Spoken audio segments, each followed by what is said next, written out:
And now we turn to National City, which many of us know for its mile of cars. This week we learn that it's also the city with the highest diabetes rate in San Diego County. Investigative reporter Amita Sharma is here to explain. Amita, that's kind of shocking to think. Why are diabetes rates so high in National City? Well, there are a couple of reasons, actually. National City is the poorest city in San Diego County. And like other impoverished towns all over this country, there isn't a lot of access to high-quality fruits and vegetables. There is also a disproportionate number of fast food places, which doesn't serve healthy food, but offers food that's much cheaper. There's another reason. 60% of the people who live in National City are Latino, and most of them are Mexican. Mexicans eat a lot of beans, rice, and tortillas, all carbohydrates which the body converts into sugar. Another reason is that they use a lot of lard in their cooking, straight fat, which causes obesity. Obesity. Okay, so what is the link then between obesity and diabetes? There is a strong link between obesity and diabetes. I spoke with Dr. Athena Semikas at the Scripps Whittier Institute for Diabetes, and she said there is no doubt that diabetes is tied to obesity. She said if people could attain and then maintain their ideal body weight, there would be a dramatic reduction in diabetes. But you're talking about an economic group that doesn't have access to quality foods. You're talking about a culture that's used to eating the kinds of foods you describe. So what can National City do about this problem?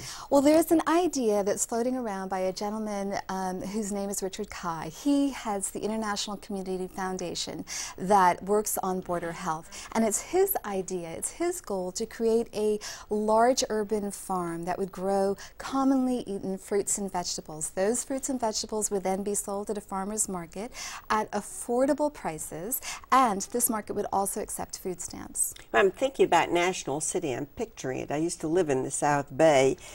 How are they going to plant a garden big enough to feed all those people in National City, which is a very developed area? That's a very good question. National City is all developed out. It's all built out. And so the idea is to convert this 76-acre municipal golf course into an urban farm.